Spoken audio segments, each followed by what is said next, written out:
Catherine did a great job of giving my presentation for me, so thank you very much. Good morning. Depends on whether you're on East Coast time or West Coast time or Mountain time. First of all, thank you very much for having me. I really appreciate it. I have to say, this is an intimidating crowd. I am not a law librarian or a legal expert, though I have become quite conversant in contract law, having a 7-year-old and a 10-year-old. But he got an extra scoop of ice cream. He's 10. I am fine, eat the ice cream.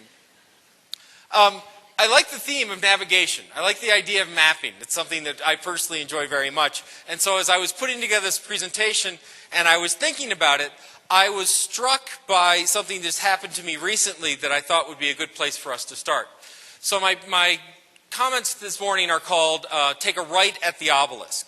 And where that comes from was I was invited to come over to Italy and to take a right. There we go. And and to Rome, and I presented it in Rome. And by the way, if you get a chance, go. Rome is really nice. You can't complain about Rome. Everyone eats at 10 o'clock, and that's okay. Best pizza in the world. It's great. What I noticed, however, is that when you try and get around Rome, you could tell that it is the eternal city because the road signs have probably been there since time began. And what you end up with is this really interesting marble white street sign plastered somewhere, usually 20 feet to 30 feet above ground, with inset white letters telling you the street names that have now eroded over time to the point of which they're just unusable. And what's great is when you're walking down Roman streets, and they're really nice and picturesque, and you're seeing all these people near you, you're having a great time, and suddenly there's like a car that comes up behind you on something that you were pretty sure was a pedestrian road and may well be a pedestrian road. So it's a very different experience walking around Rome. And at one point, we were with the embassy, and we were with these wonderful people who were taking care of us. And my wife, who is Italian by heritage, not by birth, was talking about wanting to get the best gelato in Rome. And they said, oh, you've got to go to this gelateria, and here it is. And we made the mistake of asking where it was. Now, normally, if you ask where something is around here, we say, oh, 5th and Elm, or go down the street. And, they literally started arguing amongst themselves, which turned into rapid grasps for paper and pens, and they started drawing diagrams. And they said, well, you go here, and then you go around here, and I should have brought one of the map because it literally looks like a bizarre dot-to-dot game with no street signs whatsoever. But the actual quote, take a right at the obelisk, came as we were doing a tour of the Vatican, and at the end of the tour, you walk out on St. Peter's Basilica, and the tour guide sort of thanking you, and you're giving some tips.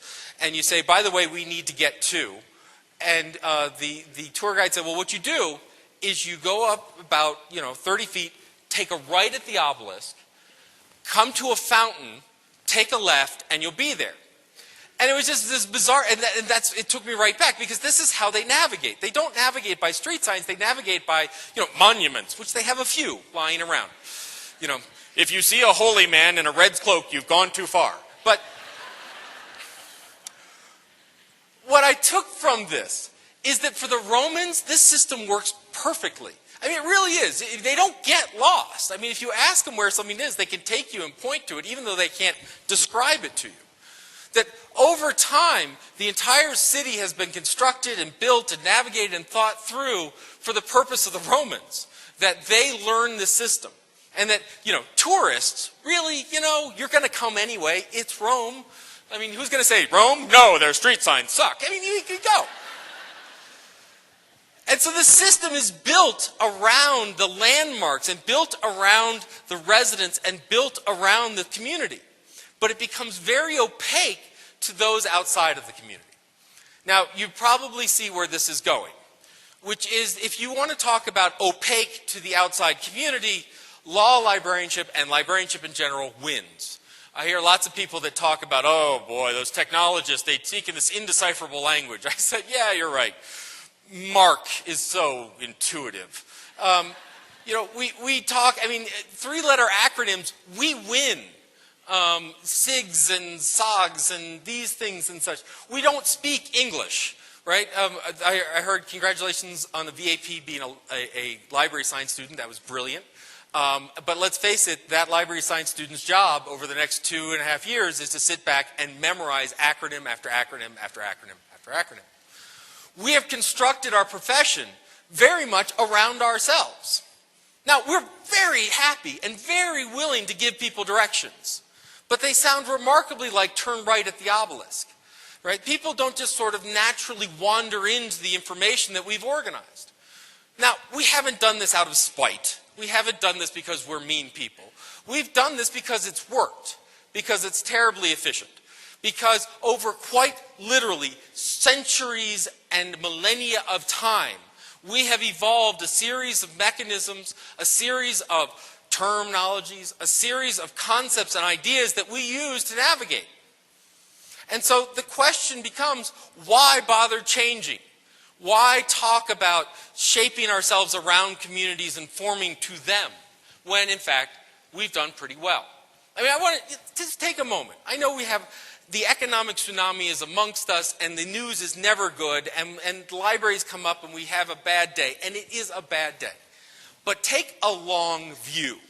How many professions can you point to that have a 2,000 to 3,000 year lineage? All right, and that don't sell their wares on street corners, right? That's a pretty impressive time span for us to go through. All right? So it's not like we just sort of said cataloging, let's try that for a while. It's worked. Why bother changing it?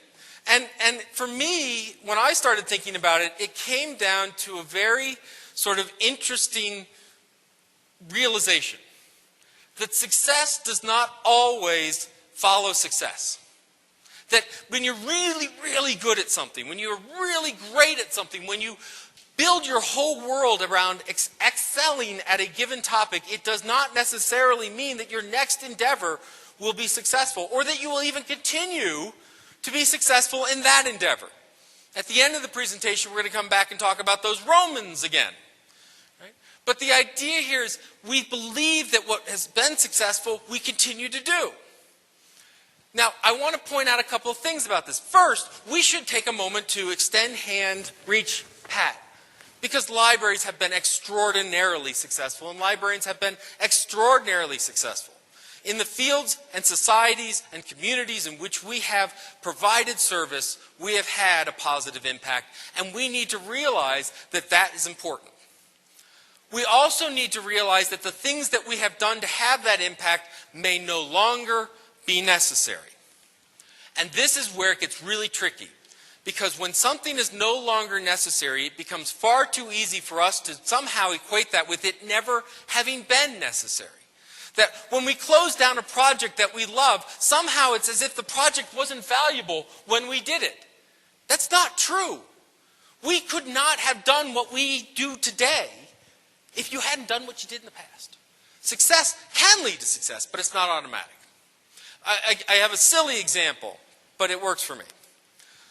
If you were put yourself in August of 2004, like so long ago, I turned 40 this year, right? So now, have you ever found yourself doing this? When you cite a date, you automatically subtract 10 years, or add 10 years to the date? So like I used to say, well, when the web started in 2002, and someone said, no, talk about 1992. Oh yes, no, I can't be that old, right? But put yourself back in August of 2004. All right, and your job is to bet on who wins the following competition. Wikipedia or Microsoft Encarta. All right? 2004. Now, let's take a look at our challengers. Wikipedia, well, let's start with Microsoft. Microsoft, at the time, largest technology company in the world, having had a successful CD-ROM rollout where they owned all of K-12 in terms of online encyclopedias and a lot of other sectors, had a very successful selling CD-ROM product that in essence, they had editors, they had prestige, they had money, they had polish, they had it all. Or a bunch of yahoos with a wiki.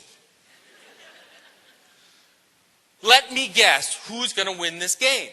Now, sitting here today, not pretty easy to say, well, when you look at this over, the course of a couple of years, market share shoots up to 30% for Wikipedia, and Encarta shut down last October. Now, we can look back and say, well, of course, Web 2.0, as if that meant something. That explains everything. I should try that. Honey, you're home late. Yes, Web 2.0, no problem. When we look at this massive change, this massive distribution of winning and losing, in retrospect, we can say, well, because Encarta didn't do it right, because they didn't see the idea of people participating in the community and editions, and the Wikipedia folks did. But Microsoft did not lose this game because they did not build on success. Microsoft, when they went online, took everything that made them successful in a CD-ROM product and did it online, and it failed. Success does not necessarily lead to success. How we as librarians have been doing things for hundreds of years does not necessarily equal us continuing to do it for hundreds of years.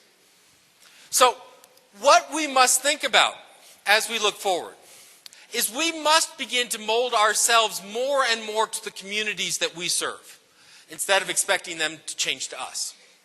We must shape ourselves to the community.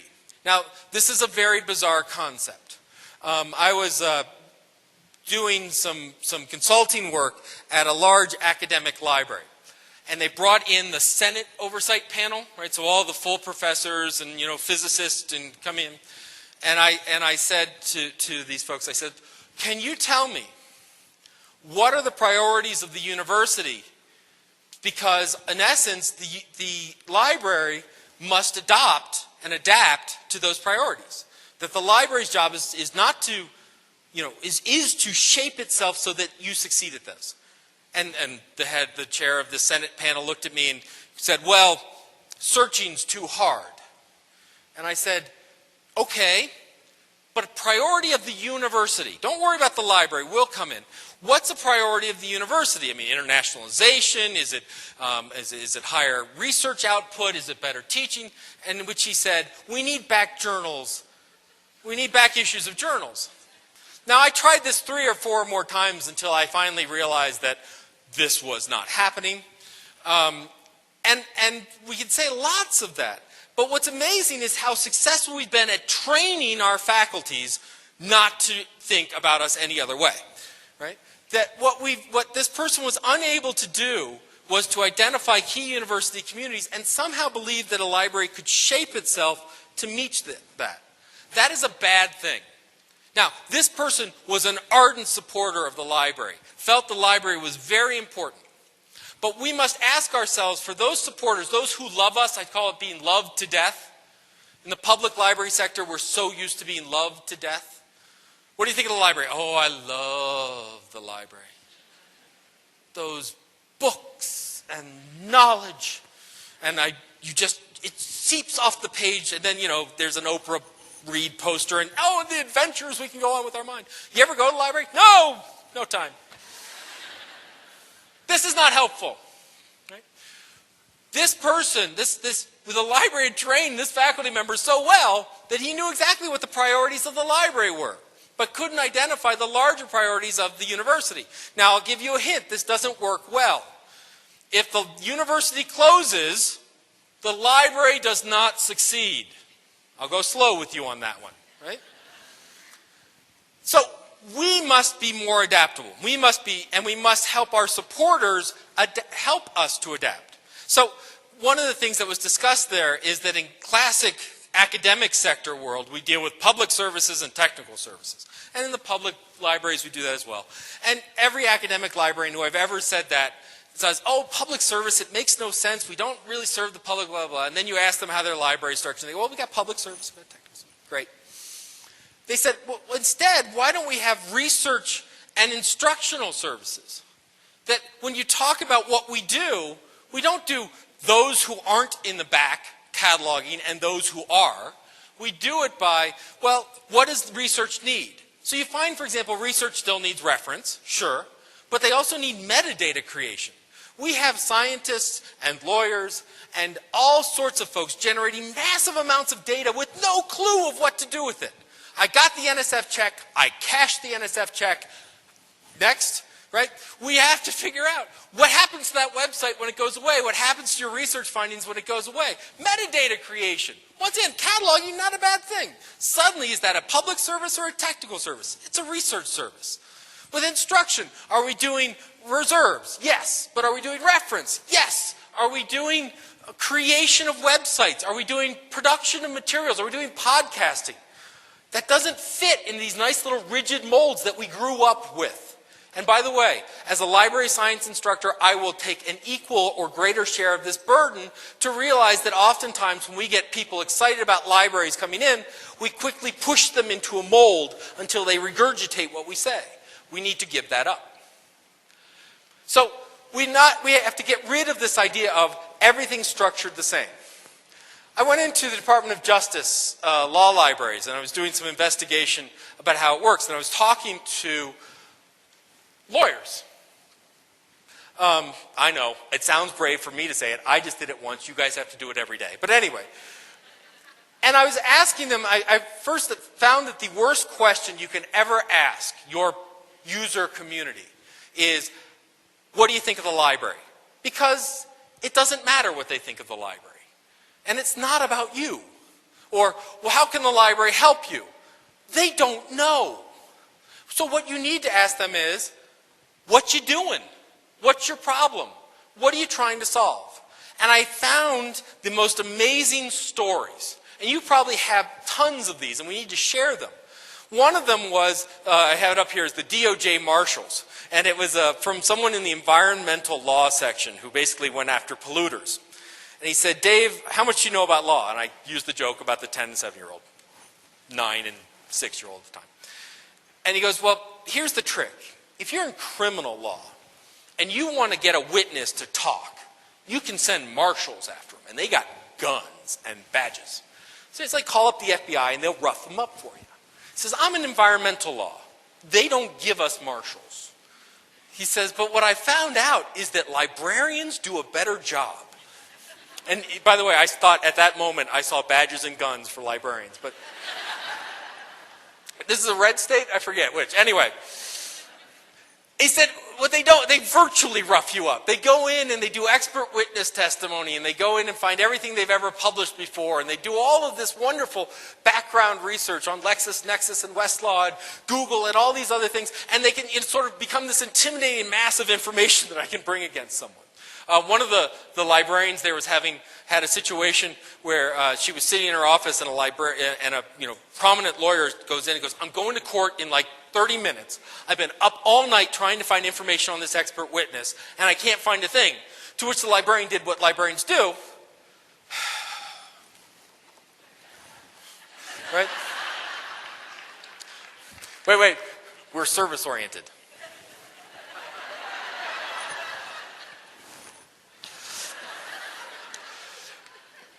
The next week, she started offering a class in Character Assassination 101. I thought this was brilliant. All those lawyers would come in, and she'd go up there, and she'd talk about how to basically find everything that an expert witness had ever done, and everything they've ever, and of course they go through, well, you could do this, or we could do it for you, or you could do this, or we could do it for you. And so, and the traffic went up, and usage went up, and it was very impressive. The other one is, the other lawyer I talked to started talking about his librarian. And his librarian had become so important and so valuable in a case that he more or less stole her away from the library to serve on his prosecution team. Right? We see this in lots of different sectors outside of law. We see this, for example, in research and science. We see many a science librarian that when we get them prepared and trained, they don't go work in a library doing the science library section. They go work in laboratories. They're being hired away from the library by research labs to help them find more money, to help them organize their data, to help them collaborate internationally. This idea of embedding librarians in different locations sounds, we've heard this before, Dave, but it's really happening on a massive scale now. Right? And what's amazing is, it used to be that when you took the library with you, you had to drive a truck to go there, right? Bookmobiles, right? We're going to bring the library to you, right? Now it's like you and one of these, right? And the library's with you, right? So we can move where they are. One of the things that I heard, and I very much agree with, which is in the future, there's a very, very, very good possibility there will be fewer libraries and more librarians. And I think that that could be potentially the best solution out there, right? The question becomes, why must all libraries look alike? Isn't it a little scary that you can walk into a public library here in Denver and one in Chicago, and they're the same places? Isn't it a little scary that you can walk into an academic library at Harvard and one at, like, you know, postaluniversity.com over here, and they're still organized by Public Services, Technical Services? Why do we think that libraries have to look alike? And the only response I've ever really gotten on that is, we must prepare them for their future libraries. So this is academic librarians. We want it to be very similar so that when they leave here and they go work in their law firm, they'll know what they're going to see, they'll know how to interact. In essence, we must shape them so they recognize our world. Isn't it more important to say, shouldn't we be teaching our students, our lawyers, our paralegals, shouldn't we be teaching them how to learn the community? Because once they understand the community, how they work, what the power structure is, how it works, they should understand the library. Shouldn't be the other way around. If it's the other way around, you are a bizarre bubble in the midst of your organization. Now, you may be a bizarre bubble regardless of how you're organizationally structured, but we want to be of and for the culture. So, and everyone knows what a library looks like, right? It looks like this. By the way, they gave me a green laser. Looks like this. Right? It's, you know, lots of stuff and books and ooh, big high ceilings, and that's great. This is a picture of the music reading room from the Free Library of Philadelphia today. Right? What I want you to note, and it's sort of hard to see at this level, but if you see these columns, they have stacks all around them. This is the same picture from the 1920s. Same reading room. Look, Ma, no stacks. Now, my question to you is, when people say libraries have always been like this, no, they haven't. When I look at this, I can quickly, while I'm also not a psychologist, diagnose hoarding disorder very easily. Tell me you don't have crap in your library to have crap in your library. You have never ever done one of these. Whoa, what's in this box? Jesus, oh my God. I'll put it over here. Right? Our libraries don't have to look the same. And in fact, the way we think about libraries, the way we view libraries as these sort of artifact-enriched, massively storehoused places is a relatively new invention. It hasn't been to the second half of the 20th century till the publishing industry has been able to churn out enough books to take up our shelf space. Now we sit there and go, we have 9 million volumes. Where do we put them? Instead of saying, why do we need 9 million volumes? What's our purpose here? Why can't we all look different? Should an Italian library look like an American library? Should a public library look like an academic library? Should a Harvard look like Columbia, look like whatever? I don't think so. I think they should look like the communities that we're serving. Right? Now, when we change this, the other classic sign I get back is, but then it will be a chaos, a Tower of Babel. Everyone will just do what they want. We won't have reasons for committees. Well, our face to the community, to those that we are there to serve, I feel should be very unique. I feel that when I'm in Syracuse, New York, and I go into a library, I should know I'm in Syracuse, New York. I think that people from outside of Syracuse, New York should come to the library to figure out the community. But I think that the librarians are all still librarians. That from a profession, we provide the commonality. We provide the translation. We provide the bridge. And so what kind of drives me nuts is that the library community has taken this reductionist approach that we use to books and artifacts. Right? We take the world, we divide it into 10, divide it into 10, divide it into 10. Does anyone know the word decimate? Do you know where the word decimate came from? When I believe it was the Romans, but in the ancient, the Romans, they would defeat an army. Congratulations, you're a defeated army. And they would have the army just sort of take a seat. And they would have a Roman centurion walk around with a sword and hack off the head of every 10th person. They would decimate the army. Our love of the decimal system might need some rethinking. Okay? It's also, by the way, I'll get to this in a second, you know the whole idea how we're supposed to be neutral comes from the same root of the word neuter? Anyway, just a thought. We have so much to learn from these communities. Right? So we've taken our reductionist approach where we organize our materials, we put it down, and what we've begun to do is do that to ourselves. Right? It's an academic success model. Right? So Dave Lankus, the formula goes something like this. Take field of investigation, divide until biggest fish in pond you are. Not grammatical, but it works. So I don't just study library and information studies. I study library science. Too big. I study reference. Good, but still too big. Linda Smith's still there. All right. I do virtual reference. Okay, but there's a couple people. Joe Janes is still in that field. All right. I do systems. And we get down to like, if you use a Commodore 64 on Tuesdays to answer people's questions from Iowa, I'm the world's expert. Full professor. Yay!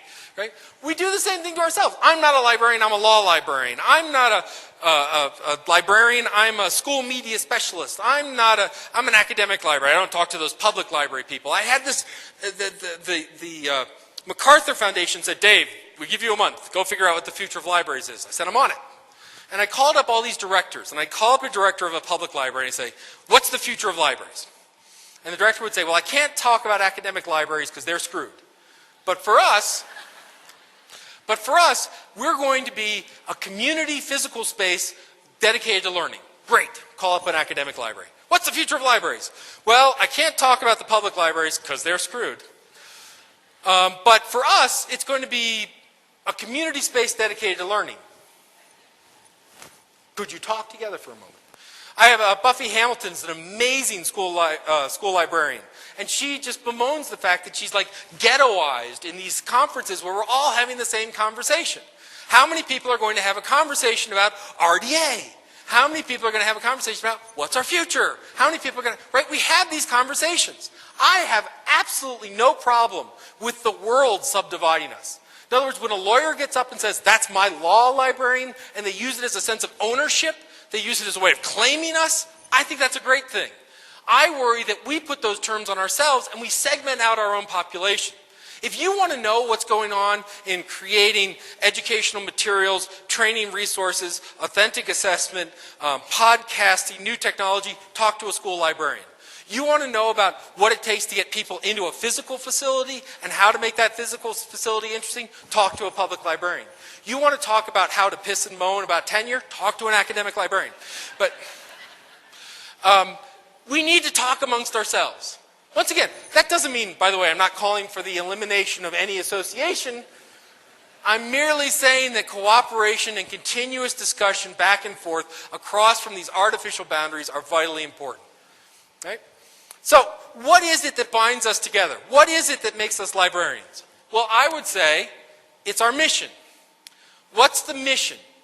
What we as librarians are seeking to do in these different communities that have a different need and therefore a different face. I would argue this is the mission that we would take on. The mission of librarians is to improve society through facilitating knowledge creation in their communities. Your mission. I want you to notice a few things about this. First of all, this is a mission of librarians, not a mission of a library. I'm going to now take the surgical scalpel to the language I use and point out that as we speak at the American Association of Law Libraries, none of the libraries bothered to attend today.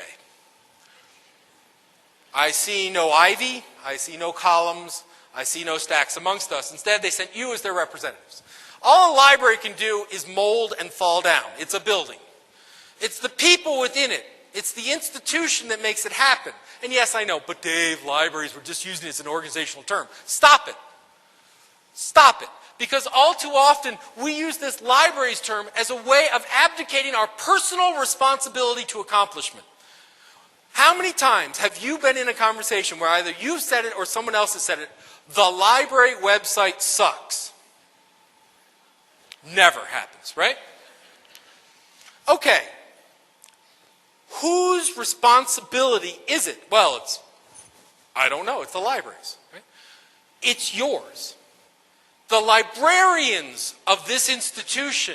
It's just like, I love when Oxford creates a new college, they call it the faculty of, because ultimately its generation, its contribution, its governance is in the hands of the faculty.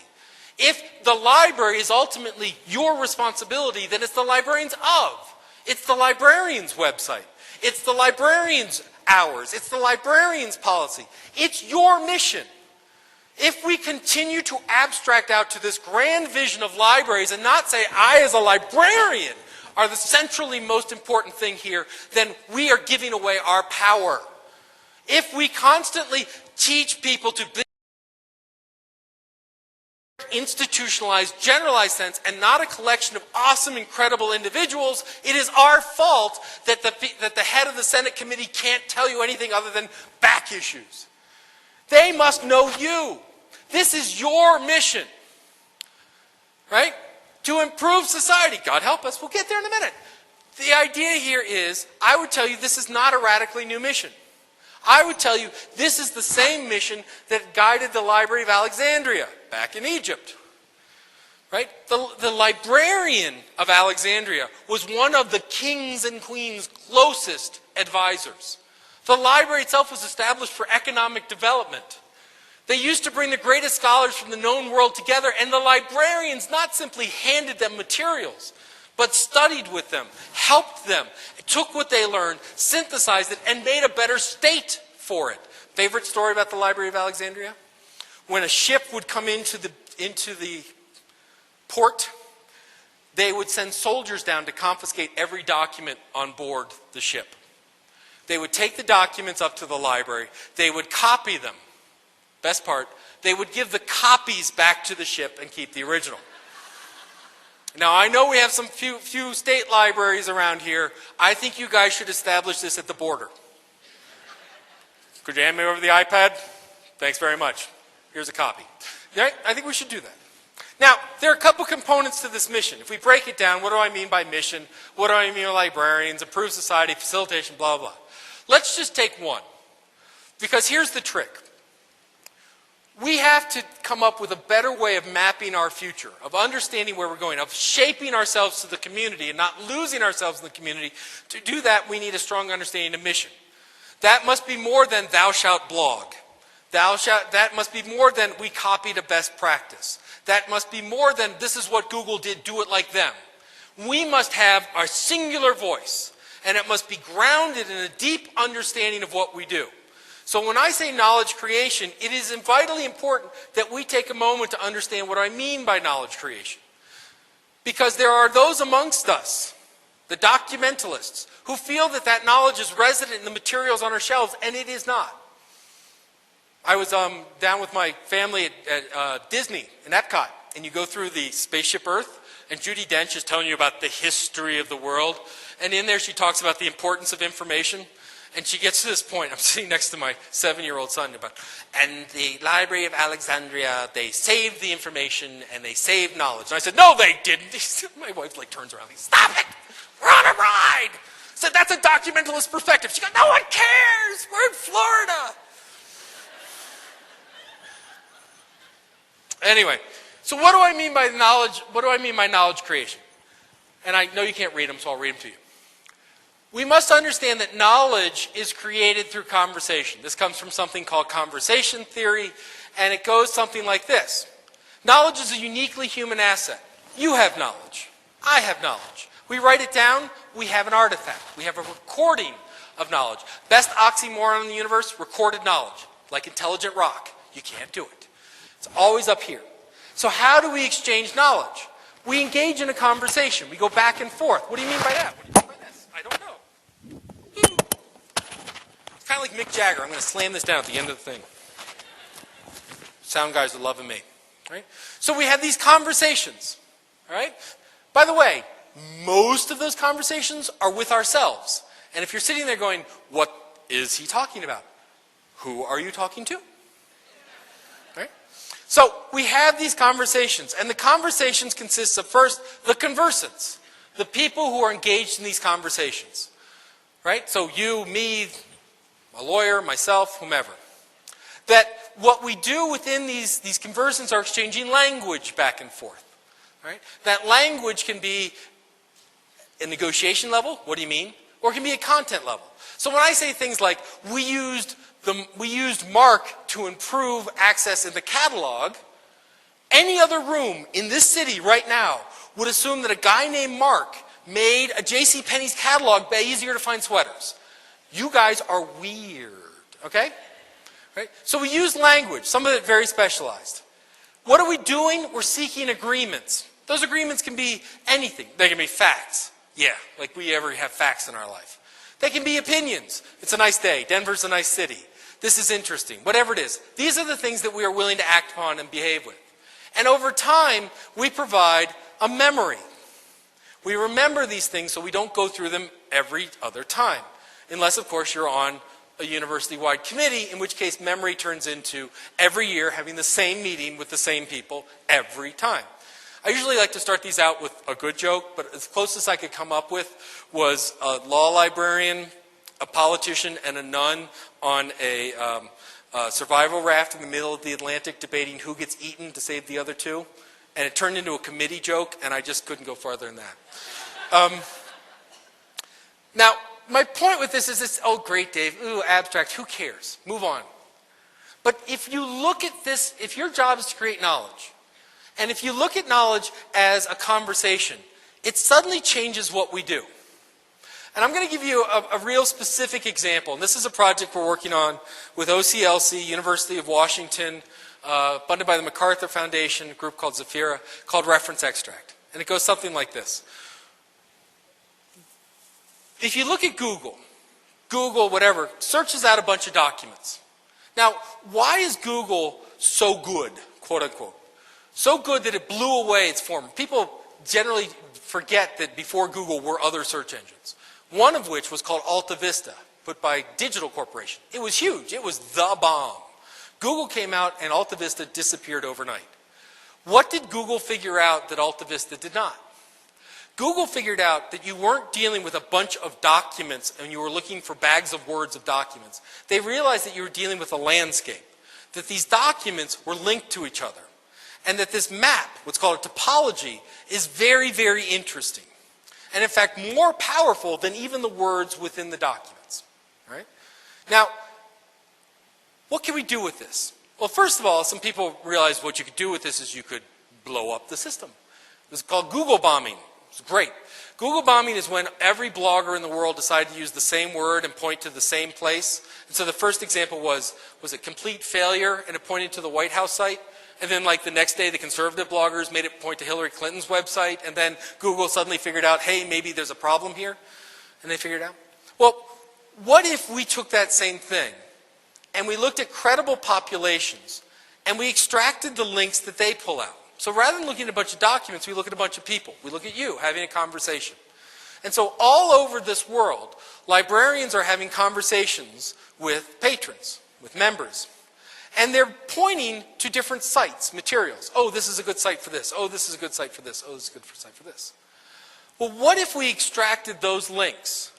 Because we know not only are they pointing to websites, but they're also pointing to books and people and organizations and a whole wide variety of information.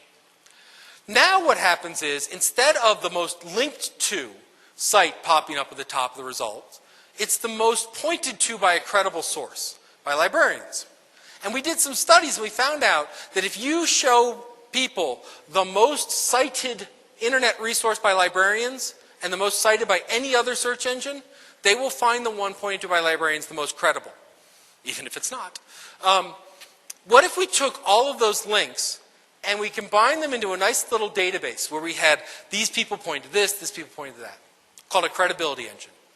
We could spit that out in the form of a search engine, but we could also put that in virtual reference systems. So as you're talking with a patron, What's going on behind the scenes is that it's watching the words you're typing, running them against this sort of omnibus map of links, and spitting back suggestions. So as you're having this conversation with the patron, up popping the side is, well, you might consider this resource, you might consider this resource. And if you don't find the right resource and you add it, that goes into the pot. So the more you use the system, the smarter it gets. And we could pop that out in the blog. So as you're blogging and you begin to say, well, I'm going to cite this resource, it says, here's some things you might point to. Or how about within your catalog? So it says, interested in this book? Here are 10 other resources that other people found valuable in an ongoing system. Now, I want you to think about this for a minute. If you build systems based on conversations, not based on artifacts, you can do very interesting things. Because if you look at, for example, the preparation of a legal brief, the preparation of a legal brief, when you look at things like they come up with the theory of the case, they look at the history of the case, they look at precedent and the life of the law, that's a conversation that's going on. And it's going to be presented to a court, that's argument, that's quite literally a conversation going on.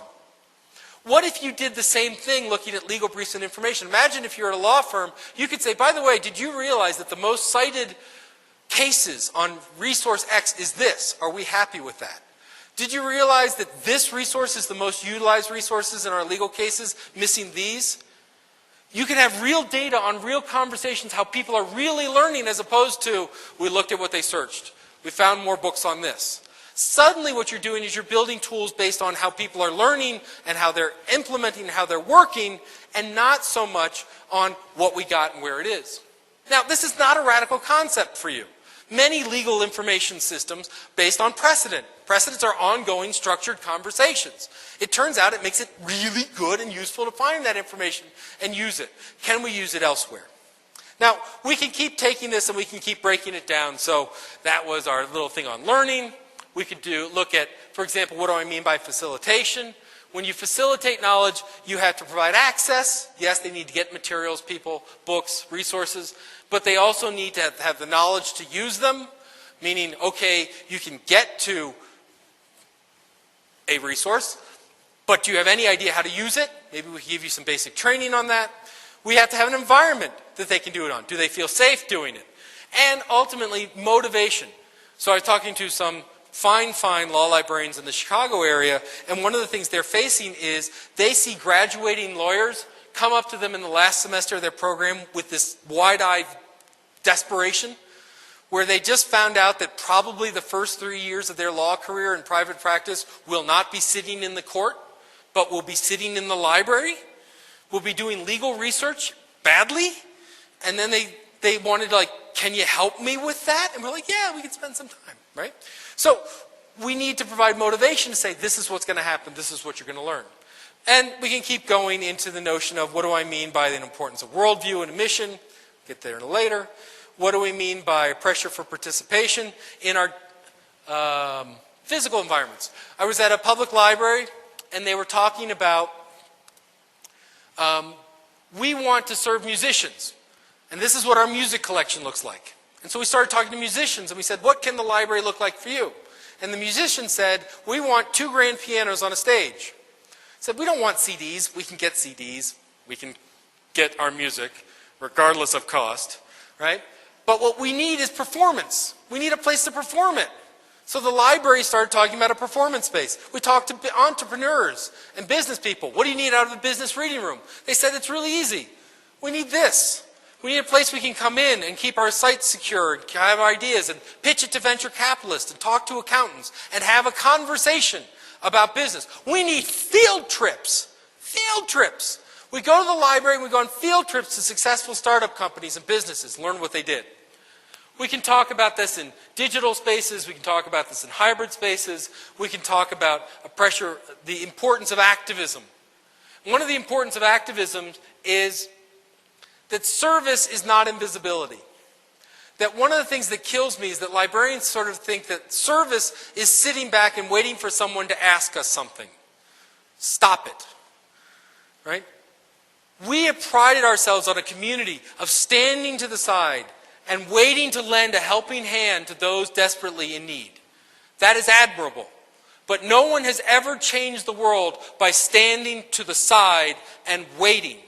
When someone is drowning, they cannot lift up their arms or they go under. They cannot yell for help or they swallow water. It is not wise as a lifeguard to wait for them to ask you to save their life. It is not wise if we are vitally involved, concerned with the change and improvement of society. We cannot sit back and wait for the world to define us. We cannot sit back and wait for them to understand our needs. We must be in their face, showing them how the world can be a better place. The role, your goal, your mission as librarians is not simply to stand back and wait. It is to move forward and direct and push. And that means when we have things like we're unbiased, we're neutral. It's not true. It is not true.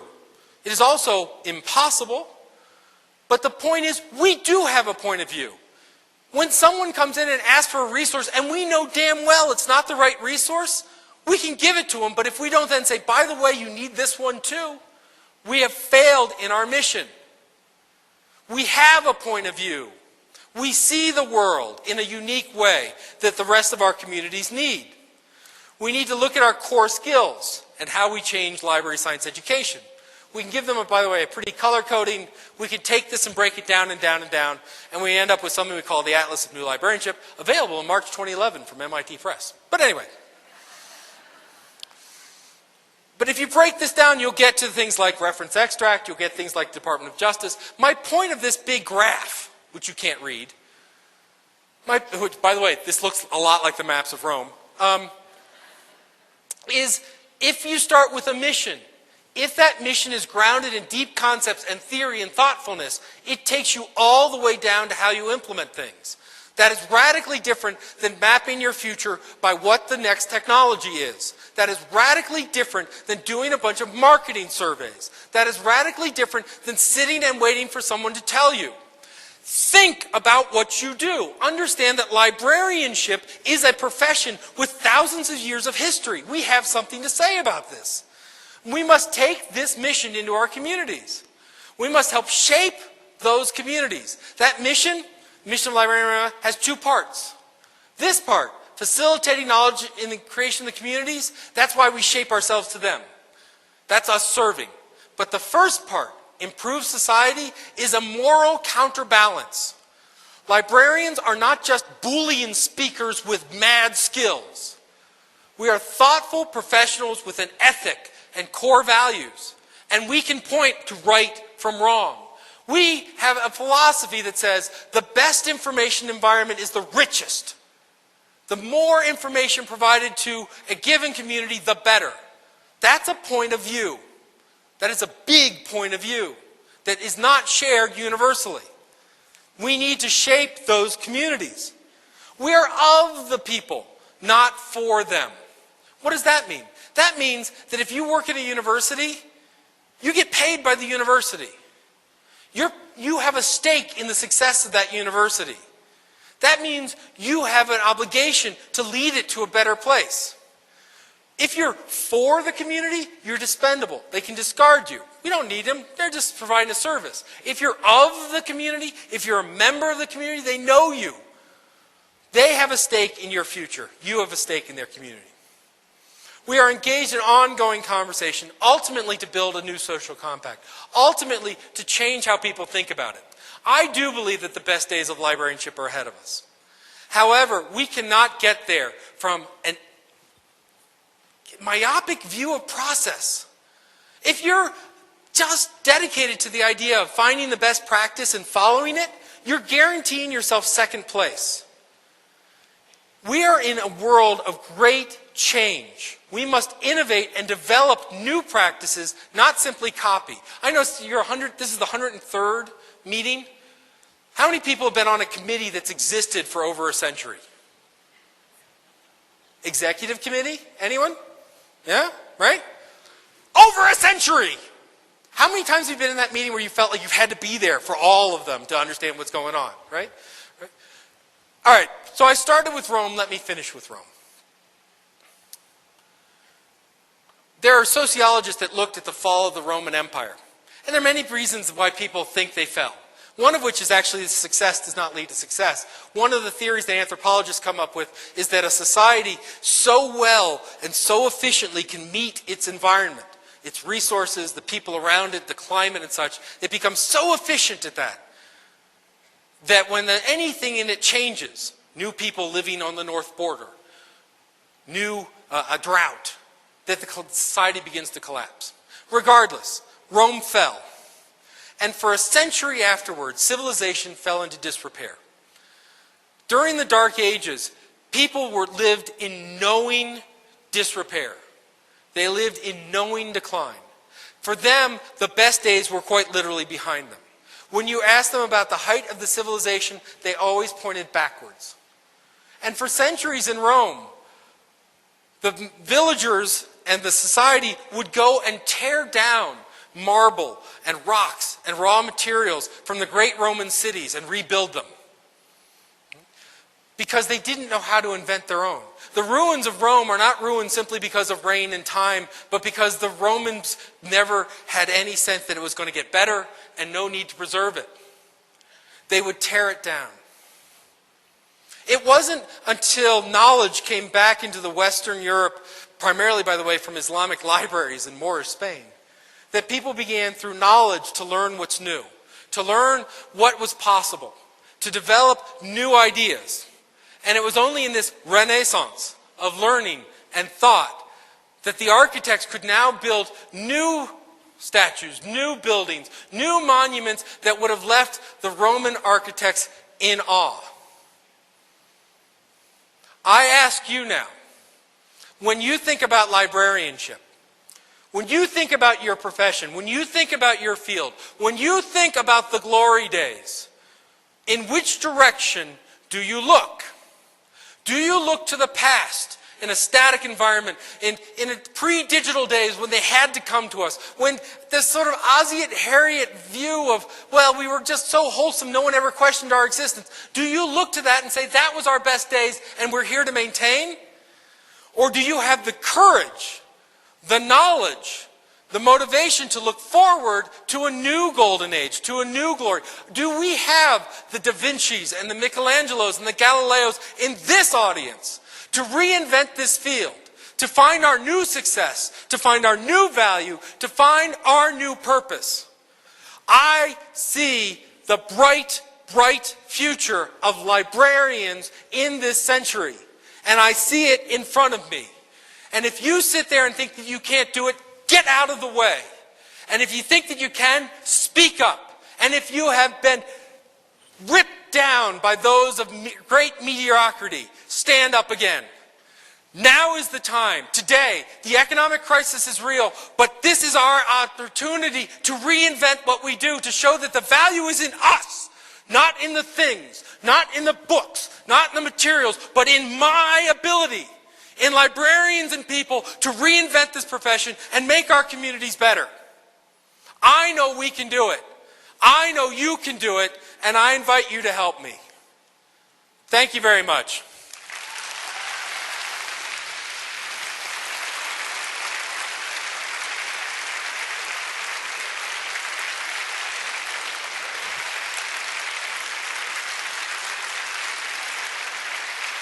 Thank you.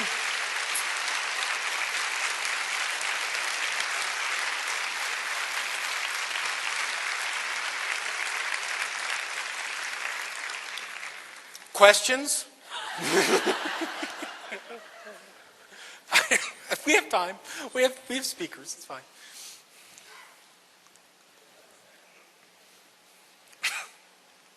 They're all running for the door. This can't be good. Everyone's trying to get a bagel before you guys. Yes, please. I'm Jane Cole. I'm with Wisconsin State Law Library. I'm curious, do you have students coming into your program that are ready to embrace what you just told us to do today? Because I see I live in a city that has, or in a state that has 2 library schools, and I see some really creative people coming through, but I also see some, oh, I want to work in a public library type of mentality coming in. So what are you seeing? We're seeing the same mix. If anyone's going to apply to the Syracuse best information school in the world, I have to say that. But just to warn you, when I get when I'm doing scholarship applications and I read the personal surveys that start with, when I was a child, I found my first, that's one pile, and not the good pile. Right? Yes, we're finding more and more students actually coming in that way. We're finding a couple of things need to happen. First, we're finding more students who come in because they find the technology very interesting, and we've actually done a relatively good job of librarianship. Much farther to go, but we've already started changing the image of librarians to the cool librarian. A lot of people we're also finding more first career people, younger, coming out of college as opposed to this is their retirement plan. All of those I think are positive. We need more, and as a library community, as a library science community, we need to do a drastically better job of energizing the students we get. I think all too often we worry more about conforming them to the needs of a perceived stereotypical first job than what they need to change the profession. And I had this discussion with someone talking about acquisitions, and we were having a conversation about library schools suck. Okay, why? And this one was, well, they come out and they don't know all of these systems, listed 5 of them for acquisitions. And I said, okay, so the question is, what I'm hearing, you want the vendors, no offense, to define the field as opposed to us define the field and find the vendors, right? There's a fear that if I don't get my students hired, I've failed. But increasingly, and I find more and more people, and frankly I think the information school movement has been useful for this, to have a wider perspective to go, no, we need to be we need to change that field, we need to prepare. Radical change agents, not good spare parts librarians. So it's happening. Yes? You may have, your last comment may be a segue to my question, but why change our name? Why is the best library school in the whole wide world not the library school? A lot of what you seem to say today implied that it was an excellent brand. Credibility is there.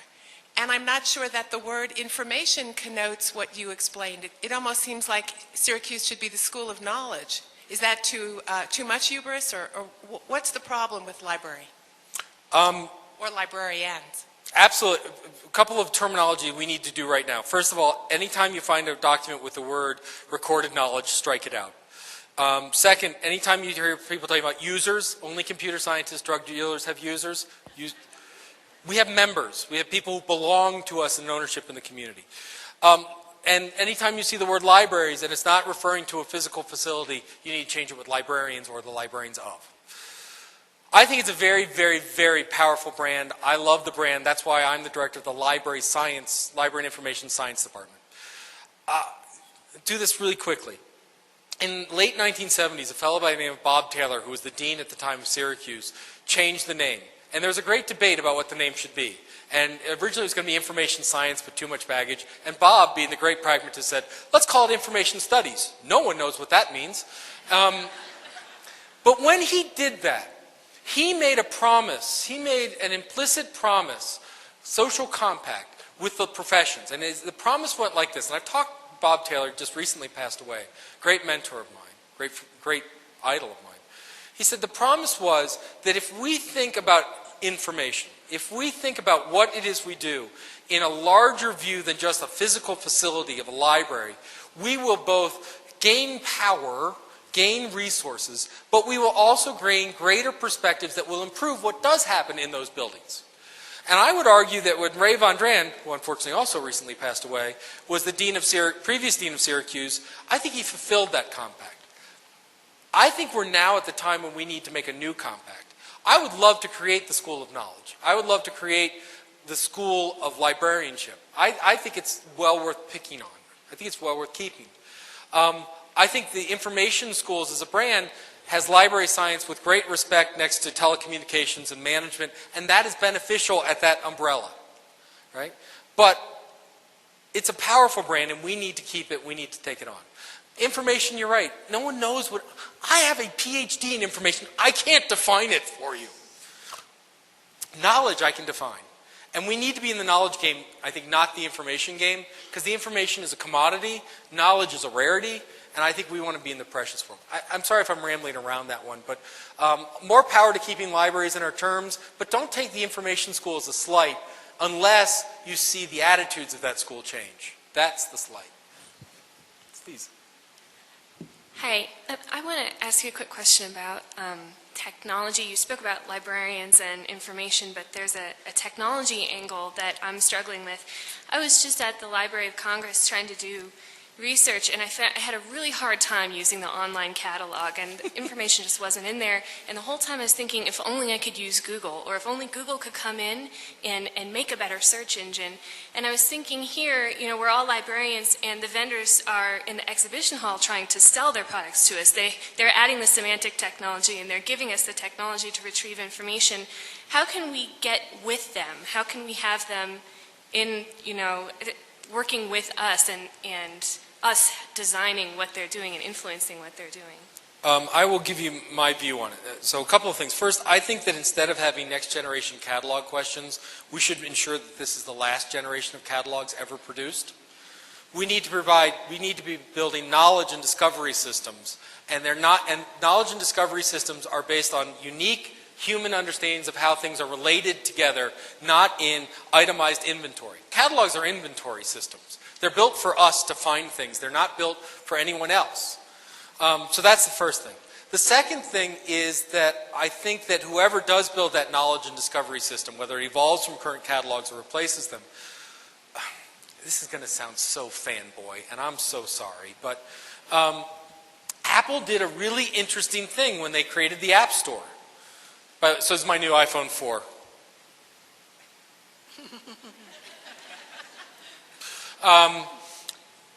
The App Store, if you look at this, I'm not a user of this iPhone. I'm an orchestrator of this iPhone. Right? The apps that I pick on here, what I can do in a mobile environment, whether it's gaming, whether it's finding out where I am, whether it's finding restaurants, what have you. My assortment of apps is radically different than probably other people's here. And now I get folders and ooh-ah, ooh-ah. I don't care if you're Apple, Android, whatever. The point is I'm not a user of this anymore. I'm constructing this environment around me. I want to do the same thing with my catalog, with my knowledge and creation system. I want to come up with a brilliant idea. And so when I have a catalog vendor A and they say, here it is. And I say, you know what I really need? I need to geolocate this collection and show it on a map. And I'm going to go ahead and do that and develop it. Now what I want to do is, I've done it for my own purposes. I want to turn back to that vendor and say, here, sell it for $1. You keep 25 cents of it for your trouble. I'll take 75 cents so that I can now fund the next cool thing, which I give back to you, and you become a broker. So what I see happening in the catalog space and in the repository space, is increasingly this idea of a marketplace of ideas, where quite literally they're providing the market, they're providing baseline functionality, but the new ideas are coming from us. And an incentive mechanism, financial, whatever, is being built in so that we're producing those things. So just free advice, a plug-in model where we can develop the plug-ins and they can resell them and we can take money in from reselling them to do new systems. That's number one. Number two, we need these systems so that when we put them together, they look more like that ugly concept map than they look like a stream of returns.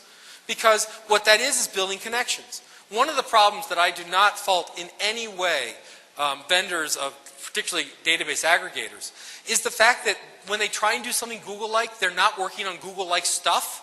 The web is a map. It's interconnected with rich points on either end, but it's the connection that matters. When you're dealing with journal articles or academic ease, you're dealing with these nice little blobs of text. But take those citations and those become links.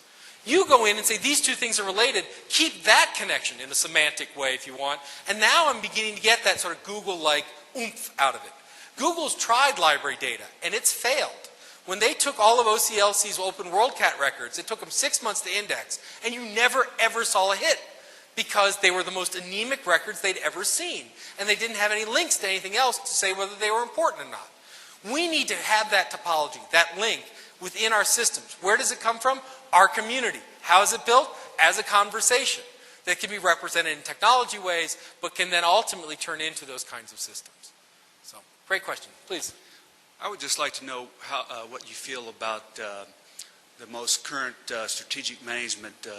I've been studying this, the School of Strategic Management, and it says it's really, your mission should be two parts. It should be, of course, looking into the future, but also embracing and cherishing the past and your heritage.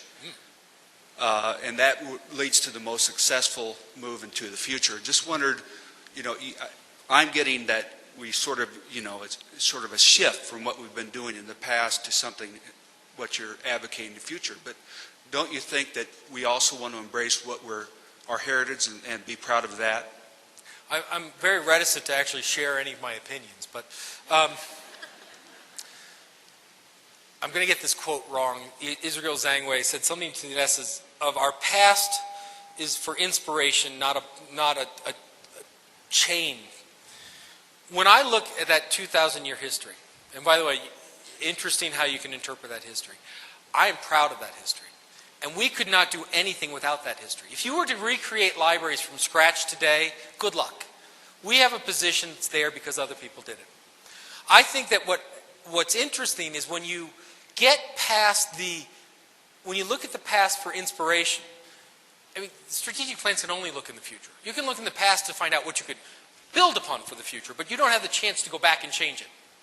Right? So when I look at the past and I look at things like cataloging and metadata generation, brilliant, interesting stuff, built almost completely around the idea of some objectified artifact that has one interpretation to it. Now when we begin to look in a world of postmodernism, we look in the world of semantic webs, we look in the ability to create infinite perspectives on a given object and build systems that can accommodate them, this gets more interesting to me. Cataloging has a lot of the shelf still hidden in cataloging. I can put it in one place. No, you don't. You can put it in lots and lots of places. Now, metadata, cataloging, that idea is important. The way in which we do it, I think we need to change. But I'm proud that I'm a descendant from Dewey. I'm proud, well, misogynist, upstate New York professor type. But that's a proud heritage. And that's what I started this presentation by saying. When I say to look to what's new and invent new, that doesn't mean that what happened before was irrelevant or that it wasn't necessary to get us to this point. The way we honor our past is to ensure our future. I mean, the way that we honor our past, the librarians, the library scientists, the people, Andrew Carnegie, that entire rich history, the community that's brought us along is to ensure that we have a powerful future ahead of us. So yes, build on the brand. Library as a term has been built up over centuries. Build on it. Understand that what we've done historically, very important. What do we continue? I'm not sure collections are a place to continue. Right? But maybe that's the other thing about every community may be different. Maybe in your community or your community, a reading library is the most essential thing. Maybe in your community, a digital library that has no physical library is the best thing. They're both still libraries, and they both still share that past. So, just a follow-up. I think in order to move the mass profession forward, I think you have to build slowly on, people in the history of technology have come along slowly. It's not a massive shift.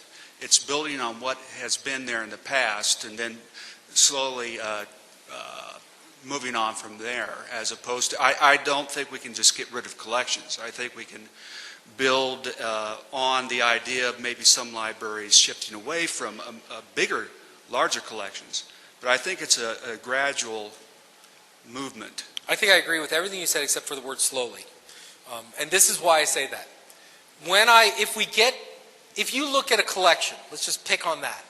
We used to look at it as a collection as, there's what we do, and by the way, we band-aid on these other services like reference and reader's advisory and all this other stuff. I think today we look at collections as a service itself. The idea of putting this in a physical place you can come to is as a service. I don't think we have time for slowly. I don't think we ever had time for slowly. That's the other thing. I mean, Melville Dewey, when he came out, was not exactly the, quiet guy in the corner, right? Librarianship has gone through radical. When we took the chains off of books and let them go home with people, you want to say blogs are radical? Ha! Think about it. OpenStax is a much more radical concept than a blog or a wiki will ever be. It is a much more militant, philosophically generated system. And that has to happen. And I think we have to happen fast. We don't have time for small ideas. That's the other thing. Stop with small ideas. Big ideas. But we have to have this roadmap, which is based on the tradition, based on our understanding, based on a common, as opposed to jump, jump, jump, jump, jump. That's what I agree, which is slowly in the sense, I would use the word deliberately. Fair enough? All right. I think my time is done. So I will be here, but I really appreciate your time. Thank you very much.